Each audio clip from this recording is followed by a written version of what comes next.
This week on the Bioneers, Revolution from the Heart of Nature. We sometimes had to remind ourselves that our story did not begin in these hard and musty dungeons. I'm Neil Harvey. What happens when descendants of African slaves and slave owners come together? It's From Slavery to Stardust. What would healing look like? On the Bioneers.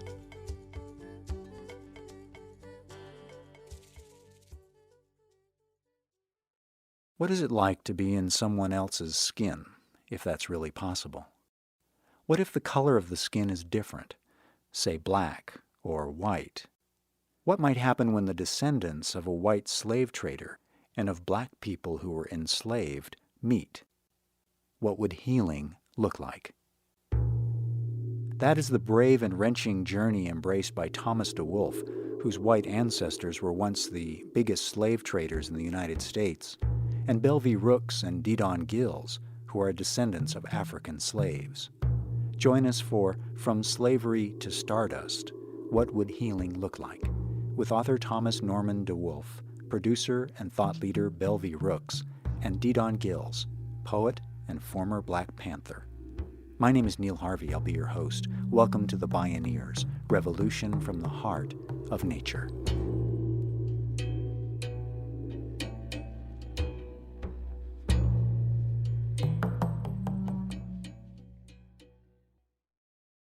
Like many life-changing journeys, this one began seemingly by chance. Rushing on their way to the airport, Belvie Rooks insisted to her husband, Dedan Gills, that they first stop quickly at a bookstore. Having recently returned from West Africa, she grabbed a book whose striking cover featured an iconic photograph of an enslaved man. She threw it in her bag and they raced for their plane. Gills started to read the book, Inheriting the Trade. A northern family confronts its legacy as the largest slave-trading dynasty in U.S. history.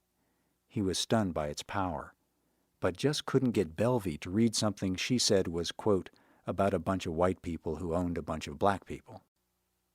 When he insisted on reading her a passage, she began weeping and decided to contact the author, Thomas DeWolf. All of them had taken intensely personal journeys into their past in Africa and in the United States. In their travels in Africa, all of them had been touched by the symbolism of the iconic Sankofa bird. Belvie Rooks and Thomas DeWolf spoke at a recent Bioneers conference. The Sankofa bird symbolizes the courage to look back into the past while boldly moving forward and taking that knowledge and transforming it into the wisdom needed to guide the present into a benevolent future for the entire community. Because many people ask, that's the past. Why go back there? And so we felt like in terms of African spiritual and indigenous wisdom's tradition, there was a symbol that speaks very powerfully in that tradition of why you look back. The Akan language translation of the Sankofa bird is that it is not taboo to go back and fetch what you forgot. One of the chapters of my book actually is Sankofa, and it's this image because this bird is flying forward while looking backward, recognizing that that's the only way forward is to know where you have come from, to give yourself that sense of direction. And the egg in the bird's mouth representing the birth, the future. We are the ancestors of future generations. And so I'm related to this family that was heavily involved in the slave trade for this country. And my 8 times great-grandfather, 2 or 3 generations before the slave traders, was given land, he and his brother, out of respect for their involvement in the annihilation of Indian men, women, and children at a battle called the Great Swamp Massacre, or as they like to call it, the Great Swamp Fight. And my first cousin 6 generations ago is a man named James DeWolf. He's in the second of 3 generations. This family was involved in the slave trade for about 50 years, from 1769 until 1820, when it became a hanging crime in this country. James DeWolf, when he died in 1837, was the second richest man in America. And the base of that was the slave trade, but he branched out into all kinds of things and really made his fortune as a privateer in the War of 1812. He owned more ships than the United States Navy. And people would invest the way you invest in the stock market today in a slave voyage. When it worked, which was most of the time, you made a lot of money. And when it failed, you lost all your money. So it was a lucrative and chancy investment. And at the same time, I've got a third cousin from Illinois who, right about this same time in 1839, was one of the co-founders of the Anti-Slavery Society of Illinois. And in the late 1850s, he was charged in federal court with aiding in the escape of a fugitive slave. And those charges were dropped during the Civil War. And I think in most every family, you'll find heroes and heels. And the heroes aren't all that heroic, and the heels are far too human. And the complexity of this, I think, is the thing that most astounded me. Thomas DeWolf. Belvie Rooks found that her lineage wasn't as easy to trace. She was able to locate only one of her ancestors. Sally Gooden was listed in the public record as the property of a man named Taylor Polk, who lived in Arkansas. For Dedan Gills and the majority of African American people, there's no lineage that can be traced. Rooks, a film producer, and Gills, a poet, are both also longtime human rights and environmental advocates. After several years together, they decided to get married. They went to Africa to tie the knot. And we actually ended up going and being married by an indigenous kind of shaman there. It was quite wonderful. 4 days later, we decided that we wanted to go to Cape Coast because we wanted to honor. It was a happy time, and people said, why would you want to go to the slave dungeon on your honeymoon? And it just felt like we wanted to go and honor, because everybody who looks like me who came to these shores came through one of those doors. It wasn't just a tourist journey. So I'm just going to read for you a portion of what I wrote in my journal at the time. As I stood looking out at the vast ocean beyond, I tried to imagine what reaching this spot, this door of no return, must have felt like for some long ago, unremembered African ancestor as she stood trembling on the precipice of a terrifyingly unknown and uncertain future. As I glanced at the ocean a few feet below, the tears flowed uncontrollably. It was hard to process the fact that for over 300 years, without interruption, millions of African men, women, and children had begun the long journey into slavery from this very spot. The numerous slave dungeons on the West African coast, in places like Elmina and Cape Coast, in Ghana and Gorée Island in Senegal, are living monuments and stark reminders of our inhumane lapses. The names of the people passing through this door of no return have all been erased from our historical memory. The names of the mothers and the fathers, children, the sisters and the brothers, the babies, the aunts, the uncles, the potters, the weavers, the farmers, the priests. I did something which for me took a lot of courage.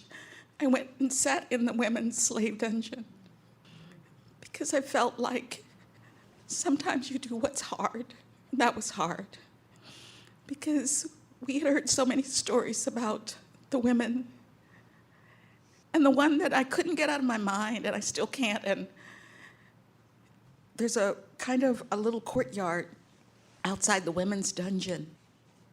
And there was a stairway that went upstairs to the governor's quarters, and periodically what we were told was that the governor would come out and look down and have all the women brought out, and then he would select a woman.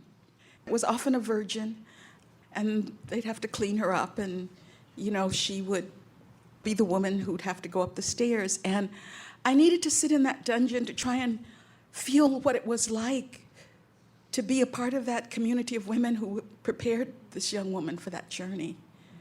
What were the songs that they sang? You're in the space you can almost really hear. And after the governor, then all of the soldiers on the way back down had the privilege of raping her.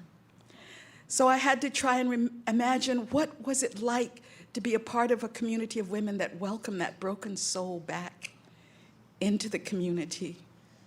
I couldn't bring myself to imagine what it would have been to be the person going up the stairs, but I could and felt that it was important, you know, if these women had to live this, that I could at least kind of sit with them in silence and try and honor and respect.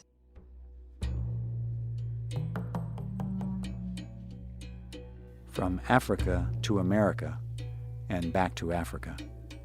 Distant lives connected by ancestral legacies were tracing the same roots, looking backward while flying forward with an egg in their mouth, inevitably converging. When we return, Thomas DeWolf recounts his emotional visit to the same West African slave dungeon. This is From Slavery to Stardust. What would healing look like? I'm Neil Harvey. You're listening to the Bioneers, Revolution from the Heart of Nature.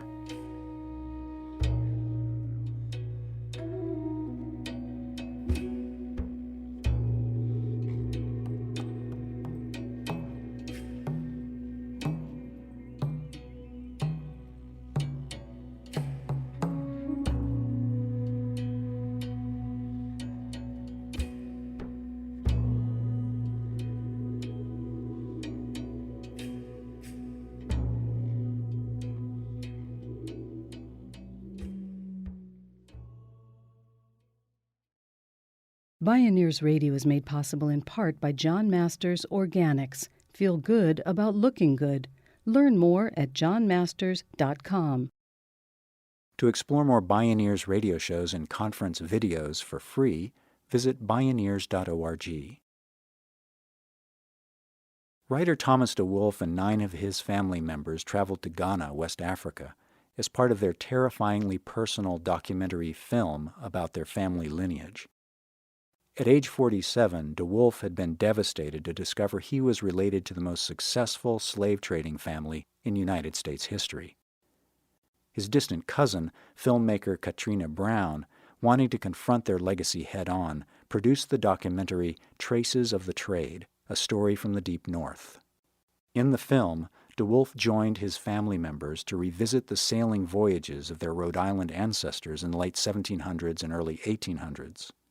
The notorious Triangle trade route began in New England, where ships loaded with rum sailed for West Africa. In what is now Ghana, the sailors sold the rum, took on human cargo, and returned through Cuba, where the African people were sold to work on coffee and sugar plantations and elsewhere. Sugar was turned into molasses, loaded on the ships, and delivered back to the rum distillery in Rhode Island, completing the triangle. DeWolf's visit began at Cape Coast Castle, the same slave-trading post visited by Belvie Rooks and Dedan Gills. Depending on whose skin you were in, it was either a castle or a dungeon.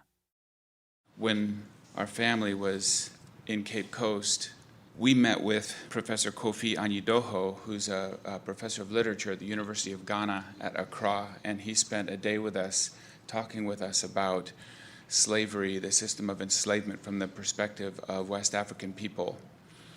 Professor Anyidoho said that slavery is a tragic accident in which people today are still bleeding to death. Slavery is the living wound under a patchwork of scars. The only hope of healing is to be willing to break through the scars, to finally clean the wound properly and begin healing.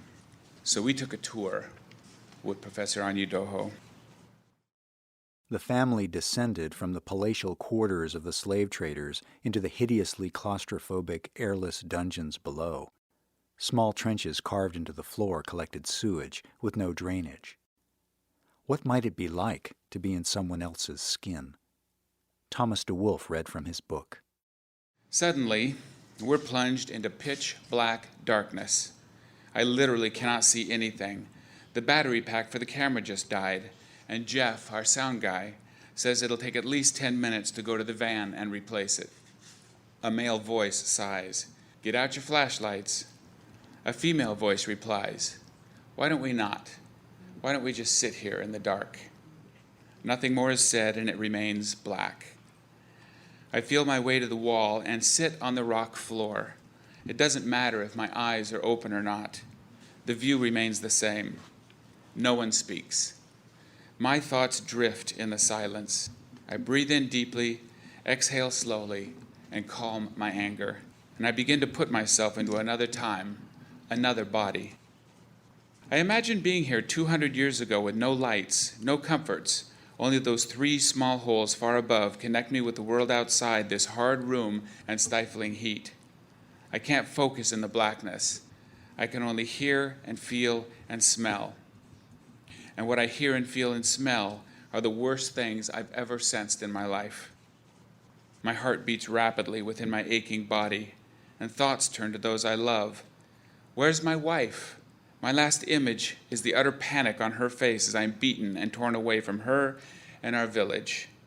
I tried to fight, but they overwhelmed me, struck me, shackled me. Her screams still echo in my ears. I think in turn about my 3 daughters and my son, and my inability to communicate with any of them. I want to hold them, but I can't. To scream out, but I have no voice. They don't know what has happened, where I am, if I'm safe or in danger, alive or dead. I don't know if they're still alive. Throughout my life, I have known my village and its surroundings, and never before have I traveled far from home. Now forced to walk day after unending day to arrive at this dark dungeon.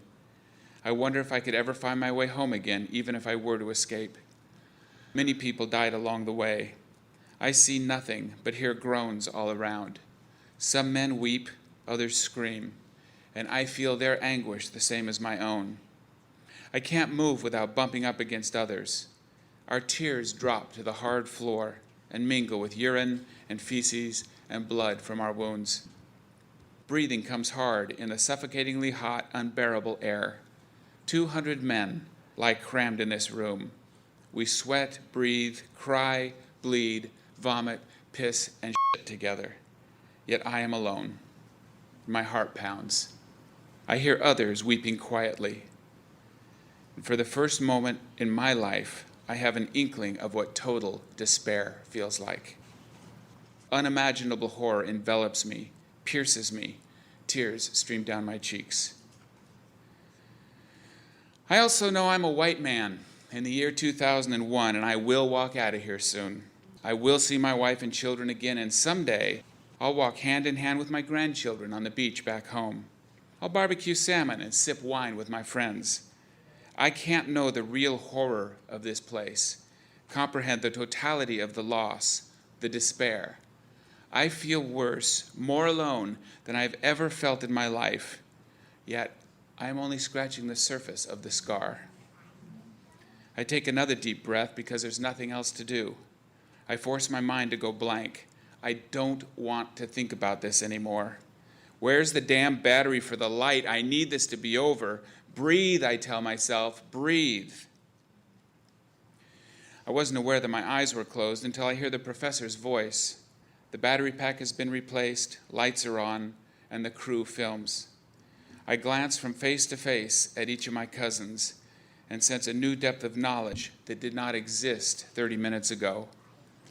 I doubt that any of us was prepared to face the exhumed, rotting corpse of a family secret buried in this place so long ago.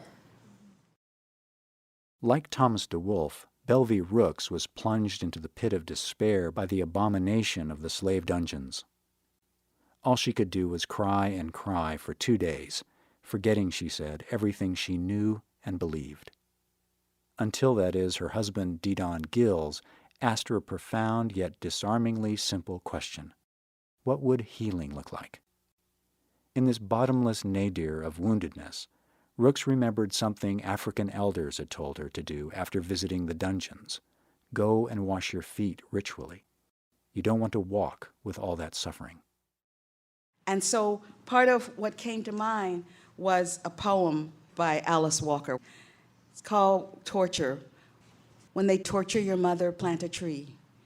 When they torture your father, plant a tree. When they torture your brother and your sister, when they assassinate your leaders and your lovers, plant a tree.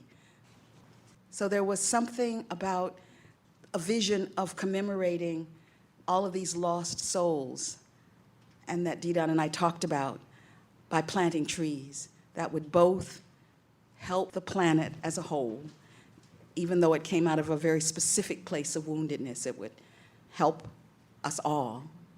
It would be the trees are the lungs of us all. And so that's when we came up with the vision of growing a global heart.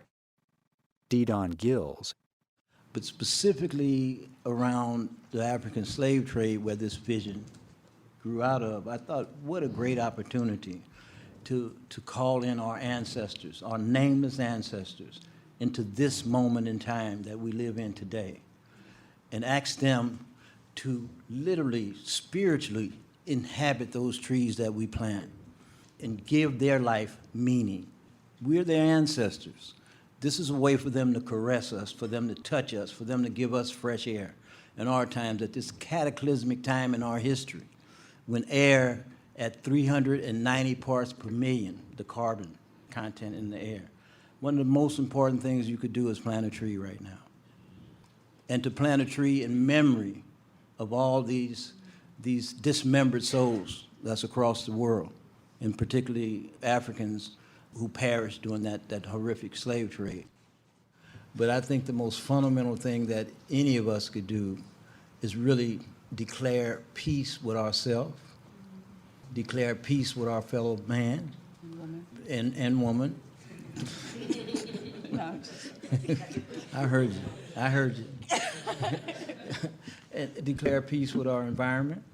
You know, I came up in a world in South Central LA in Watts. I was in gangs when I was a teenager. I fought other young men and hit them in the head with steel bars and stuff. I've been at some sort of war all my life. And maybe the type of war that you've been in might have been different from the type that I've been in. You know, you might have had a war with your body, with your mom. But somehow we have to find a way to say it's time for peace. It's time to stop it. It's time for us to grow up as a species and just cut all of this out. the day Belvie Rooks and Dedan Gills were married, extreme flooding in northern Ghana displaced 400,000 people. 22 African countries are projected to be among the hardest hit by climate change. And so we're environmentalists holding the pain. So there's floods in Ghana. We're getting ready to go to Senegal, and we're reading about Senegal being the hottest summer on record because the Sahel is creeping south. So here we are, sitting with climate change. I think it's important to be aware of another story.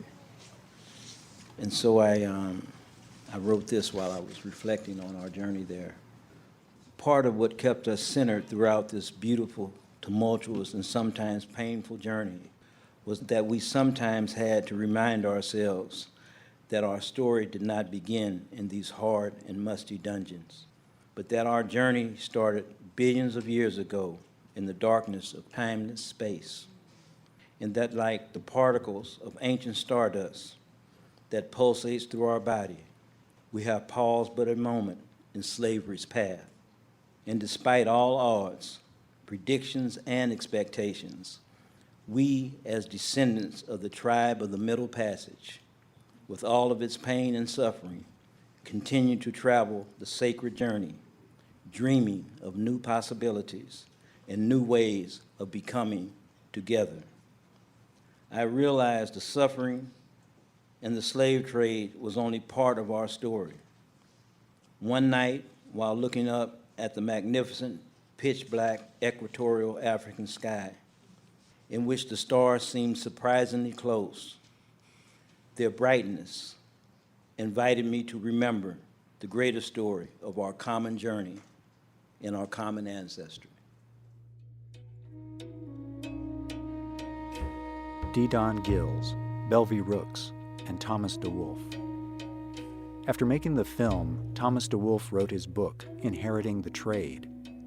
Belvie Rooks and Dedan Gills, in honor of their people's disappeared family tree, founded the nonprofit organization Growing a Global Heart to help plant 1 million trees along the transatlantic slave route. Together, the three speak publicly about their remarkable journey to discover what healing looks like. From slavery to stardust, what would healing look like?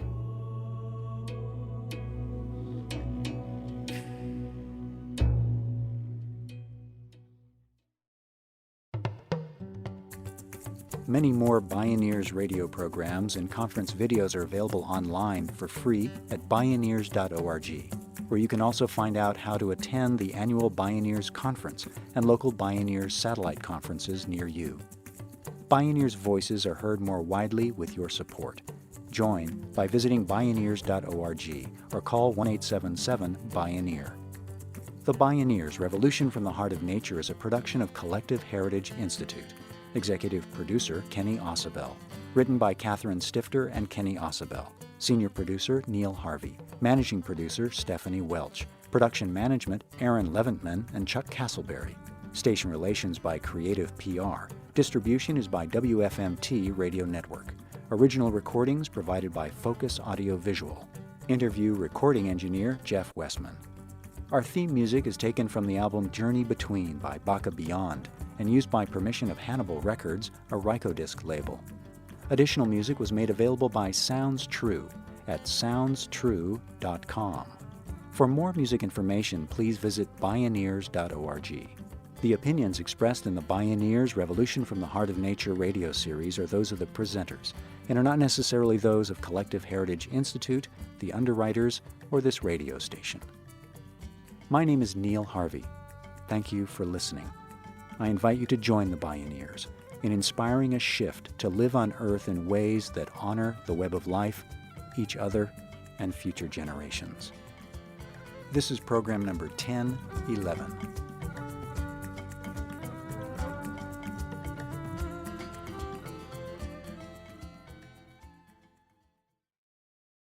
This program was made possible in part by Organic Valley Family of Farms, organic and family-owned since 1988. Learn more at organicvalley.coop. Also by Park Foundation, dedicated to heightening public awareness of critical issues, as well as by the generous support of listeners like you.